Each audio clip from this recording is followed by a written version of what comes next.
질의하기 전에 제가 서울대 병원장님하고 서울대 총장님 그리고 우리 문원재 총장님하고 이렇게 세 분에게 좀 질문하겠습니다. 먼저 우리 김영태 원장님, 서울대병 원장님. 네. 취임하신 지 얼마나 되셨나요? 1년 반 정도 됐습니다. 지금 많이 고생 많으시죠? 어떻습니까? 1년 반. 열심히 하고 있습니다. 네. 우문현답이라는 이야기 들으셨어요? 혹시? 우문현답. 우리의 문제 현장에 답이 있다. 제가 서울대 병원을 방문했는데 저 보고 받으셨습니까? 네. 일부러 내가 병원장님을 뵙기보다도 현장을 먼저 봐야 되겠다 이렇게 해서 하는데 아무튼 수고 많으십니다. 김영태 원장님, 서울대 병원이 국가 브랜드 경쟁력 지수 9년 연속 1위 맞죠? 네, 그렇습니다. 서울대병원 국가전략기술특화연구소 지정 대한민국 1호 맞죠? 네, 맞습니다. 8년 연속 국가 브랜드 경쟁력 종합병원 부분 1위 맞죠? 맞습니다. KMAC 주간 한국산업의 브랜드 파워 조사 종합병원 부분 24년 연속 1위 맞죠? 맞습니다. 축하합니다. 그런데 청렴 지수가 상당히 아까 앞에서 의원님이 지적했듯이 이 부분은 조금 신경을 많이 써야 될 것 같고 우리 국민은 당연히 서울대학교 병원이니까 1등을 해야지 이렇게 이야기하지만 그만큼 또 서울대 병원이 노력을 했기 때문에 계속 1위를 했다고 생각하죠. 어떻게 네. 생각하십니까? 네, 의원님 저희 오셔서 전공의 휴게 시설도 잘 봐주시고 그래서 상당히 감사드리고 저희가 취임해서 ESG 경영을 도입하면서 그런 청렴도도 올리도록 노력하고 있습니다. 그런데 6월 17일 의료 대란 당시 서울대 의대 교수들이 무기한 진료를 하지 않겠다 이렇게 결의를 했어요. 이 부분에 대해서는 원장님으로서 어떻게 생각하세요? 아시다시피 제가 그거는 허가할 수 없다라고 그렇게 말씀을 드렸습니다. 그리고 사실상 그때도 제가 말씀을 드렸지만은 특히 외래 환자들을 진료를 안 할 수는 없습니다. 그래서 교수님들이 사실상은 미리 차트를 보고 뒤로 다 밀어서 그 2주 후나 또는 전주에도 본 경우가 있었고 그날도 당일날도 오신 분들은 대개 다 진료를 했습니다. 그렇지만 이제 여러 가지 교수님들의 의지를 표현하려고 아마 그렇게 한 건데 국민들께 상당한 불안을 초래할 수 있는 것이기 때문에 제가 허용할 수 없다라고 말씀을 드렸고 실제 진료에서는 큰 차질이 없게 그렇게 대처를 하였습니다. 의료진의 책임과 사명은 저는 항상 환자 곁을 지켜야 된다. 그리고 어떤 상태가 되더라도 중단하거나 의료 현장을 이탈해서는 안 된다. 본 의원이 생각인데 우리 원장님 생각하고 같죠? 네, 그렇습니다. 어떠한 경우에도 우리 서울대는 대한민국의 대표적인 병원이고 국립병원이기 때문에 국민의 생명과 건강을 최우선으로 좀 생각해주는 그런 병원이 됐으면 좋겠다는 생각입니다. 네, 그 책임을 느끼고 있고 아까 인사말에서도 말씀드린 것처럼 저희가 우리 대한민국의 국민의 건강권을 수호하기 위한 최후의 보루로서 이바지하도록 하겠습니다. 그런데 의료 대란 속에서도 휴진에 참여하지 않고 정상 진료했던 의사 선생님들 계시잖아요. 네. 이 보상을 해주셨습니까? 아니면 뭐 추후 보상 계획이십니까? 의원님 그것은 제 생각에는 의사가 가져야 할 당연한 것이기 때문에 그 보상보다는 그건 당연한 거라고 생각해서 보상 생각은 못했습니다. 좀 그래도 어느 정도는 좀 뭐 휴진하고 하는 분하고 거기에서 저 의료 현장에서 뛰는 분은 좀 보상을 좀 해주셔야 되는 거 아닙니까?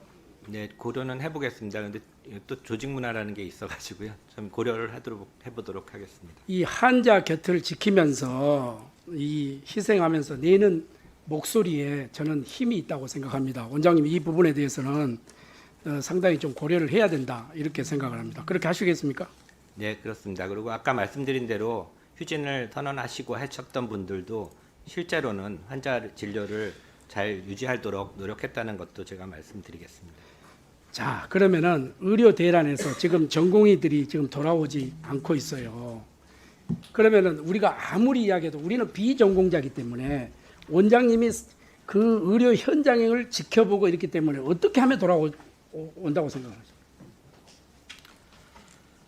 제가 뭐 지금 2월부터 시작을 했는데 2월 말부터 해서 여태까지 전공의들도 굉장히 많이 만나고 그랬는데 그 지금으로서는 뾰족한 방법이 마땅한 방법이 없는 상황 안타까운 상황입니다.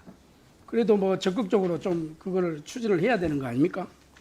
네, 적극적으로 추진을 여러 번 했습니다. 근데 그런데 안 된다 이거죠. 네, 좀 어려움이 많이 있습니다. 나 같으면 이렇게 하겠다 이런 거 없습니까? 정부에다 대안을 제시한다든지. 이게 있으면은 벌써 당연히 했어야 되는데요. 마땅한 게 없습니다. 자, 여기에 지금 한번 PPT 한번 띄워보세요. 제가 그 전공의 당직실을 가봤어요. 직접 가서 보니까 면적이 1,438제곱미터에 10명, 평균 15.98제곱미터에 이게 지금 숙박을 하고 있었습니다. 한 명당 1.598에서 숙박이었습니다. 이거 현장 알고 계십니까? 네, 보셨습니까? 맞습니다. 어떻게 생각하십니까? 굉장히 저희 병원이 그 옛날에 지어진 병원이라서 좀 공간들이 굉장히 좁습니다. 그래서 좀 열악한 상황이지만은 그래도 지금 전공의 당직실을 저희가 3, 4년마다 계속 리노베이션을 하고 있고 지금 저것도 아마 리노베이션 하자마자일 것 같은데요. 저렇게 좀 유지를 하려고 노력하고 있고 현재 비상경영 사태에서도 전공의 당직실 리노베이션 계속하고 있고 또 옆에 그 건물 하나를 구입해서 전공의 그 숙소도 마련을 하고 있습니다. 그리고 저기만 있는 게 아니고 전공의들이 또 의국에서 책도 보고 공부하고 그런 공간들도 있습니다. 물론 모자라지만 계속적으로 잘 환경을 유지하도록 노력하겠습니다. 저는 우리 서울대학교가 굉장히 대한민국의 자랑이고 참 자존심이다 이렇게 생각합니다. 의료 기술도 우리 의사 선생님들이 저는 세계적인 탑10이 아니라 넘버 원이라고 이렇게 생각을 해요. 그런 점에서 우리가 이 의료 서비스는 공공재이나 의사까지 공공재일 수는 없다. 이런 점에서 정말 서울대학교 우리 총장님도 계시고 그렇지만은 여기에 좀 심혈을 기울여서 자부심을 갖고 좀 우리 국민들의 의료 환자들 이렇게 지킬 수 있는 그런 쪽으로 가야 되지 않겠나 이렇게 생각하는데 어떻게 생각하십니까? 네, 저는 제 자신은 자부심을 가지고 일을 했습니다. 그런데 이 젊은 세대들이 또 제 생각하고는 또 다른 점도 있고 그렇기 때문에 그런 세대들의 그 요구나 또는 느끼는 것도 잘 공감하면서 의원님 지적하신 대로 자부심을 가진 그런 의사를 양성하도록 노력하겠습니다. 그러면은 원장님 지금 인턴 급여가 어느 정도 되신 줄 아십니까? 인턴 급여가 한 조금씩 다른데요. 한 400 대충? 정도, 네, 400 정도 되고 그 전공의들도 급여가 많이 차이가 납니다. 지금 80시간 근무하잖아요. 최저임금 9,860원으로 계산했을 때 315만 원, 불과 150만 원 차이입니다. 이래가지고 되겠습니까 이거? 그래도 서울대병원인데. 저거는 그 수련병원들은 물론 국립대병원은 좀 급여가 좀 낮고요. 다른 데보다. 그런데 크게 차이는 없고 그래서 아마 전공의들의 처우 개선이라 그런데도 저런 공의 임금에 대한 내용도 좀 들어가 있는 것으로 알고 있습니다. 이번에 의료 대란 이 기회를 삼아서 우리가 좀 전공의뿐만 아니라 의료 이런 부분에 총체적으로 한번 검토를 하고 좀 의사 선생님도 저녁 있는 삶을 좀 추구할 수 있는 이런 복지라든지 이런 것을 좀 해줘야 되지 않겠습니까? 어떻습니까? 네, 의원님 말씀 맞습니다. 저거를 80시간으로 나누면은 최저 시급이지만은 의원님들께서 좀 그 국민 여러분들께서도 그리고 전공의들도 알아야 되는 것은 전공의 과정은 교육 과정입니다. 그렇기 때문에 이번 사태를 계기로 하여 그 교육하는 시간과 또 근로하는 거의 개념을 좀 나누면서 여러 가지 합리적인 그런 임금 체계라든지 그런 처우 개선을 마련하도록 노력하겠습니다. 예, 감사합니다. 잘 부탁드립니다. 우리 서울대 총장님, 예. 요 와서 국정감사 하시니까 좀 피곤하시죠? 예. 답을 예, 드려야 돼요. 피곤하시죠? 아니요, 저기 피곤하지는 않습니다. 그리고 경청을 하고 있습니다. 저도 교수 총장 35년을 교육계에 담았기 때문에 총장님의 그 심정을 누구보다도 잘 압니다. 자, 한번 같이 고민하자는 뜻에서 이야기를 한 겁니다.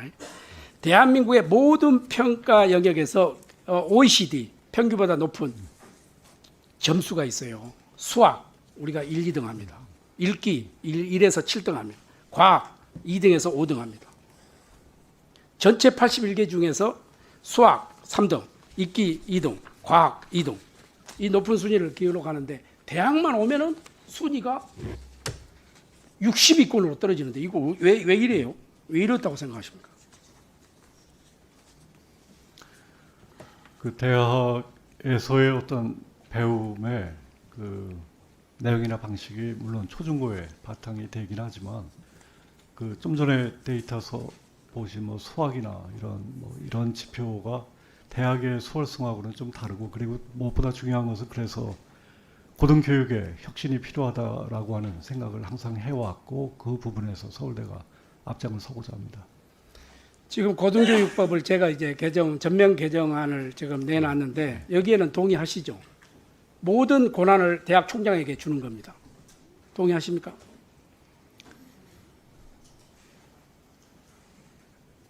아마 대학 거버넌스에서 그렇게 되기는 어려울 것 같습니다. 아니 그러니까 특별한 의료 대란이라든지 이런 경우 특별한 경우 말고는 대학의 권한을 교육부에서 뺏어서 총장에게 주겠다는 겁니다. 이거 어떻게 생각하십니까? 아니 뭐 고등교육법에 고등교육법에 지금 개정이든 삭제든 뭐 여기에 대한 논의들이 국회든 정부에서 그리고 교육부도 그러한 기조를 밝힌 바가 있고 그 지도 감독의 어떤 대상이 대학은 아니라고 생각을 합니다. 대학은 기본적으로 그 지원 그리고 협의의 대상이고 정부가 또한 그 책임져야 되는 어떤 부분은 분명히 뭐 외국의 사례도 그렇지만 그리고 국내에서도 저희 국립대학법인이고 국립대학들이 있고 거기에 대한 어떤 지원의 형태 그 부분에서 교육부가 담당할 역할은 있다고 생각을 합니다. 그렇지만 그게 어떤 지도 감독의 형태는 아니어야 된다고 생각을 합니다. 특별한 경우에는 이번 의료 대란 같은 경우는 교육부 장관이 감독 권한을 가져야죠. 가져야 되고 2011년도에 서울대학교가 법인화가 되면서 더 타임즈의 기준에서 탑10, 10위로 올리겠다 이랬는데 최근 연속 3년간 이 데이터를 보면은 계속 떨어져요. 지금 현재 2024년 기준 62위인데 이거 좀 어떻게 생각하십니까? 그 랭킹의 QS나 TH나 거기에 따라 좀 다르긴 하지만 박스권에 갇혀 있는 건 맞습니다. 30위에서 60위권 그 사이에 박스에 갇혀 있습니다. 근데 이것이 지금 뭐 서울대를 포함한 한국 대학 고등교육의 문제라고 생각을 합니다. 곧 연세대가 곧 추격할 거라고 이렇게 하던데. 뭐 추격 뭐 이런 그런 랭킹의 문제가 아니고 한국의 고등교육 전체 생태계의 문제라고 생각을 합니다. 제가 조사를 해보니까 교수 논문 피인용 횟수가 하버드, MIT를 100점으로 놓고 도쿄대 90.6, 싱가포르 89.5, 우리 서울대 75점입니다. 이거 어떻게 생각하십니까?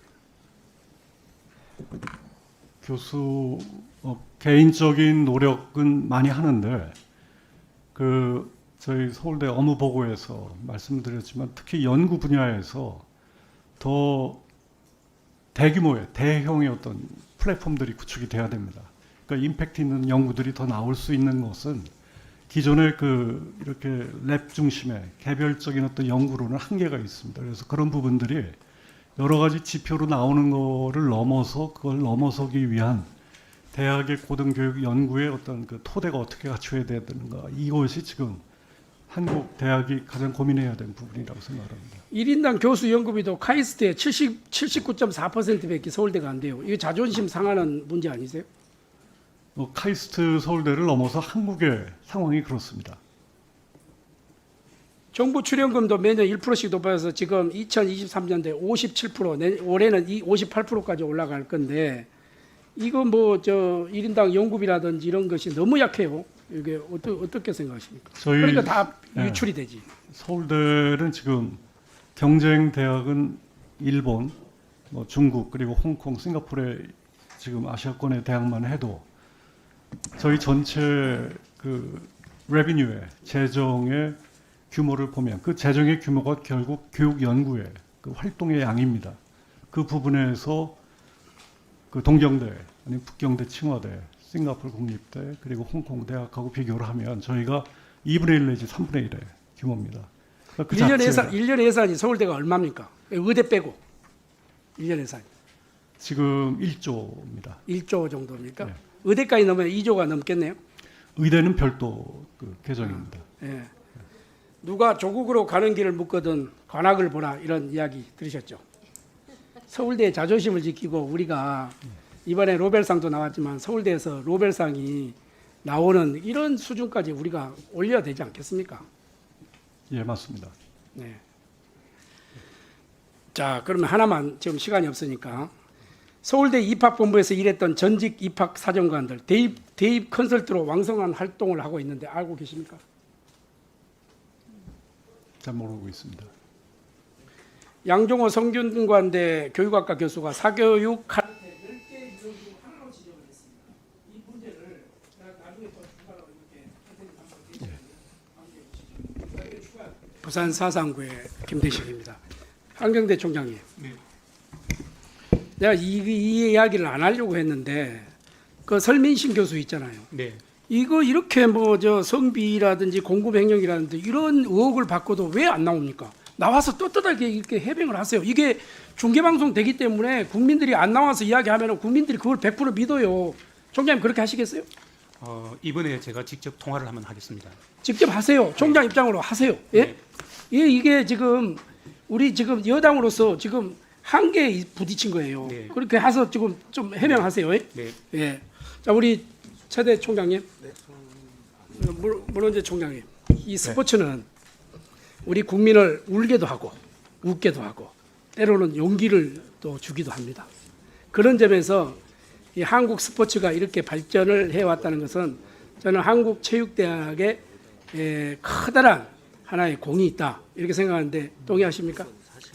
네, 거기에 대한 동의를 하고요. 국립체육대학으로서 비인기 종목을 이렇게 육성을 하면서 지금까지 잘 육성해 왔다고 생각을 합니다. 지금 한국체육대학에서 올림픽에서 금메달 몇 개나 땄어요? 지금 47년 동안 총 140개의 메달을 땄습니다. 140개. 네.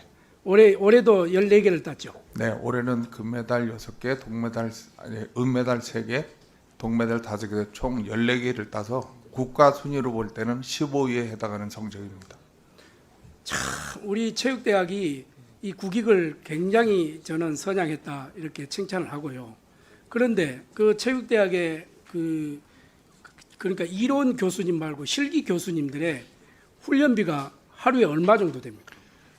그 하루에는 그렇게 책정을 할 수 없고요. 우리가 이제 체육학과 학생들은 이제 24개 종목의 이제 학생들이 있는데 940명의 학생이 있습니다. 그래서 교육부로부터 20억 정도의 그 예산을 받아서 그 예산을 가지고 1년 동안 대회 출전을 하거나 또 전지 훈련을 하는데 이게 이제 5년 이상 동결이 돼서 좀 텀없이 상당히 부족한 상황입니다. 그래서 그 교육부에 조금 증액을 요구를 하고 이렇게 했는데도 계속 동결되고 있는 상황입니다.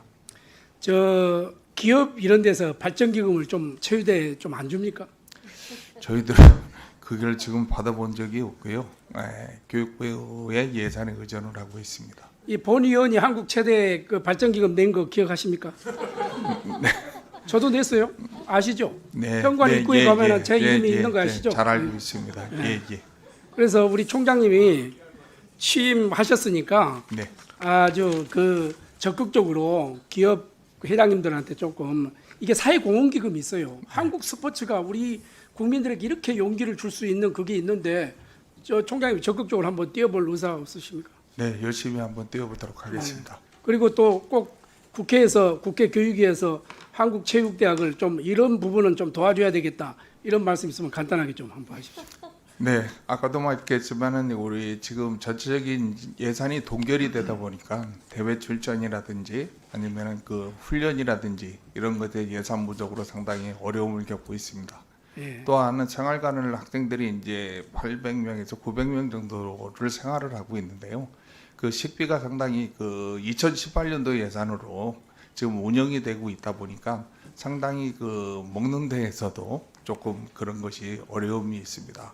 그래서 하루 식비가 한 15,000원 정도 되는데 세 끼를 따지면 5,000원 정도의 식사를 하고 있다고 보면 되거든요. 그래서 식비 좀 증액과 또 여러 가지 면에서 조금 관심을 좀 많이 가져주십사 부탁드립니다.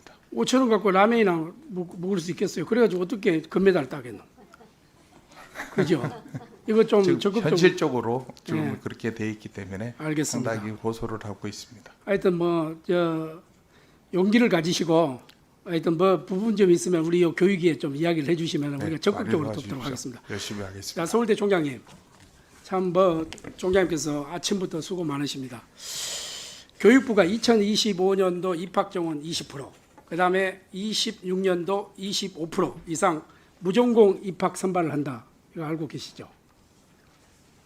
예, 알고 있습니다. 예. 그리고 대학 혁신 지원 사업비 명목으로 인센티브를 4,426억 원을 책정했다. 이거 알고 계십니까? 예, 대체적으로 알고 있습니다.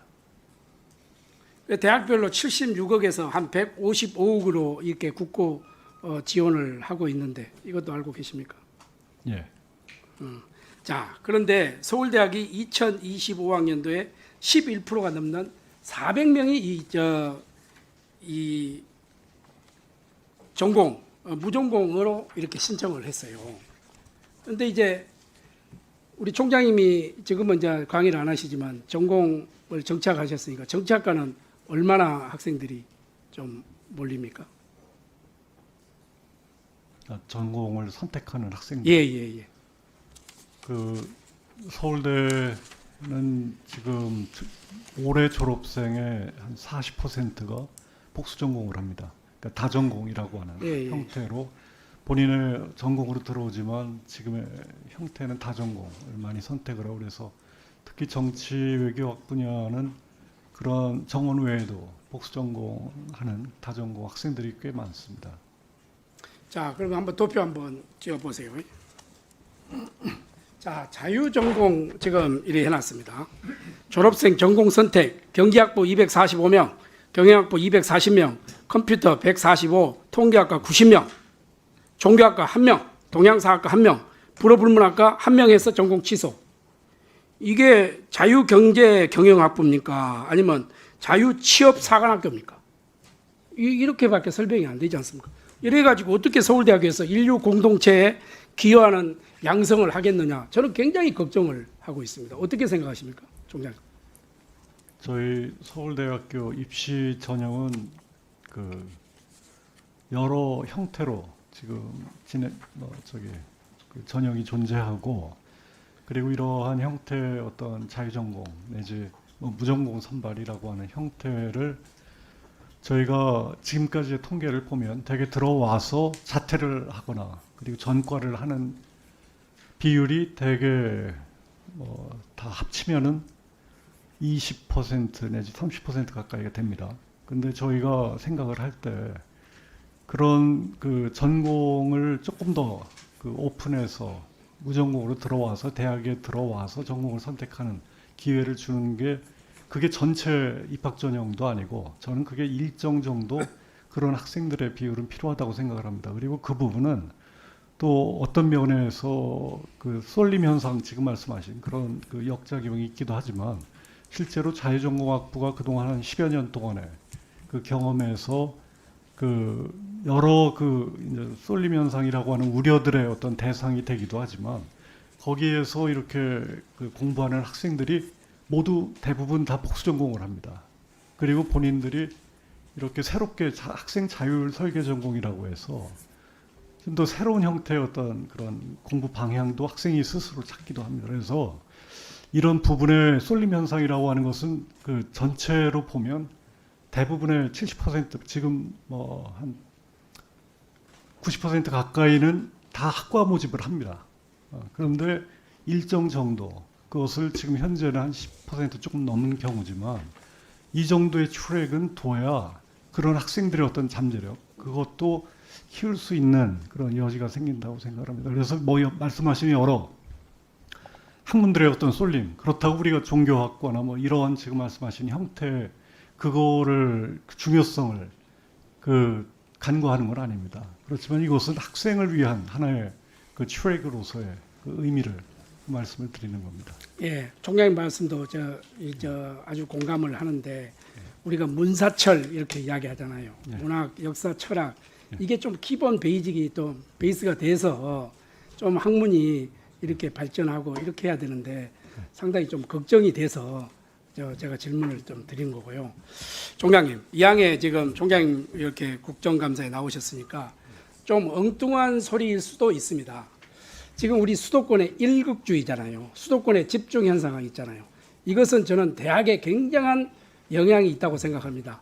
이참에 우리가 6조 원이 넘는 이 국가 예산이 지금까지 서울대학교 투입이 됐는데 서울대학교를 지방으로 옮길 생각은 안 해보셨습니까?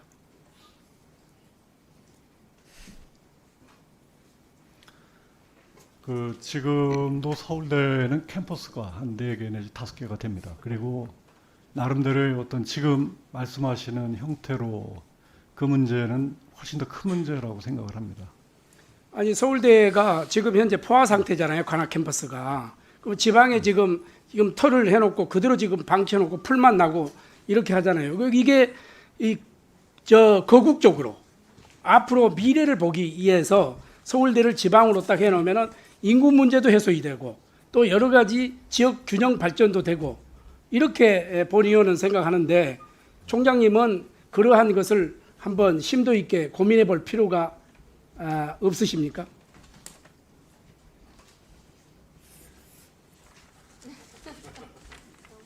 너무 큰 문제를 제가 질문했습니까?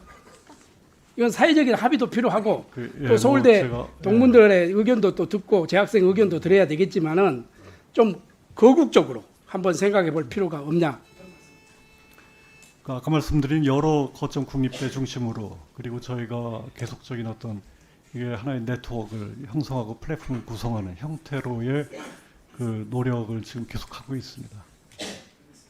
부산 439 김대식입니다. 서울대 총장님, 뭐 총장님한테 계속 질문해서 죄송한데,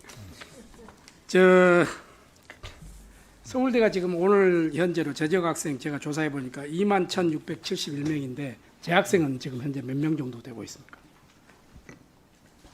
지금 재적 학생이 21,600명인데 재학생이 몇 명이냐고 현재. 학부생이요. 예. 그 지금 휴학 이런 학생들을 휴학은 여기에 재적 학생에 들어 있으니까 예. 재학생. 아직 파악이 안 되셨어요? 예. 숫자가 하기야 정치학 박사님은. 예. 제가 왜 이런 질문을 드리냐면 가지 많은 나무에 바람 잘 날이 없다고. 지난 2023년 10월에 서울대 중앙도서관에서 공부가 힘들다. 매우 힘들다. 이렇게 해가지고 유서를 남기고 한 대학원생이 좀 극단적인 선택했어요. 너무 안타깝지 않습니까? 그죠? 2023년 전국대학교 학생상담센터 실태 보고서를 보니까 서울대학교 재학생 6,900명을 대상으로 이 조사를 한 기록이 있어요. 마음건강 2기 학생, 한마디로 우울증입니다. 이 학생이 2,380명이야. 그중에 1,600명이 위기 학생이야. 이거 어떻게 해야 되겠습니까? 이거 지금 좀 이런 주기적으로 상담을 하고 계시죠? 예, 저희가 특히 정신 건강 뭐 관련해서 저희가 상담을 넘어서 그 여러 그 지원 체계를 지금 같이 그 보건진료소 관련 그리고 체계를 갖추고 노력을 하고 있습니다. 서울대학교 학생들은 공부도 잘하고 이렇게 하니까 에듀케이션 플러스 엔터테인먼트, 에듀 엔터테인먼트로 이렇게 해서 좀 그런 정신 건강이고 이런 것을 좀 병행해가면서 공부를 시켜도 되는데 교수님들이 그런가 본인들의 욕심이 더 커서 그런지 참 안타까워요. 이게 지금 우리나라 대표적인 대학 중에 하나인데 어떻게 해야 되겠어요? 이런 문제를 총장님이 좀 심도 있게 한번 생각을 한번 해주시고 앞으로 이런 일이 절대 없고 좀 서울대가 모범적으로 이것을 선도적으로 예. 좀 학생들 지도를 잘 해주시기를 좀 부탁을 드립니다. 예. 인천대학교 총장님, 네, 인천대의 학생 상담센터에 직원이 한 몇 명 정도 있나요? 학생 직원 상담센터에 한 서너 명 정도 제가 정확하게는 모르는데 한 서너 명 정도 있어요. 제가 보고받기로는 국립대학 중에서 인천대가 학생 상담센터가 뭐잘 돼 있다는 보고인데 서너 명 갖고 이 인천대가 몇 명이죠? 지금 현재 재학생이? 재학생이 전체 11,000명에서 11,500명 사이쯤 네. 합니다. 제가 국정감사 끝나고 네, 인천대학교의 상담센터를 한번 직접 한번 제가 방문 한번 하겠습니다. 예. 그래서 그래 주십시오. 이제 지금 제대로 된 모델인지 그 보고 이러면은 전국에 있는 대학에 좀 선도적인 모델 케이스로 좀 하려고 하는데 저 총장님 생각에도 우리 대학이 잘 돼 있다 이렇게 판단하십니까? 예, 저도 뭐 의원님이 이야기하시는 것처럼 저도 우리 학생 그 상담센터나 인권센터 그리고 장애 학생 관련해서는 굉장히 모범적이다 그런 생각을 하고 있습니다. 네. 하여튼 제가 국정감사 끝나고 한번 이렇게 가도록 그렇게 예, 하겠습니다. 꼭 방문해 주시면은 예. 안내해 드리도록 하겠습니다. 이 상담센터에 참 그 직원들도 정직원을 한번 좀 채용을 해서 프리랜서로 하지 말고 정직원을 좀 채용해서 거기에 안정적인 상태에서 학생들을 상담해야 본인이 안정적이어야지 더 상담을 잘 할 수 있지 않겠습니까? 그죠? 예, 맞습니다. 그거를 현황을 제가 국정감사 끝나고 한번 예, 꼭 방문해 주시기 바랍니다.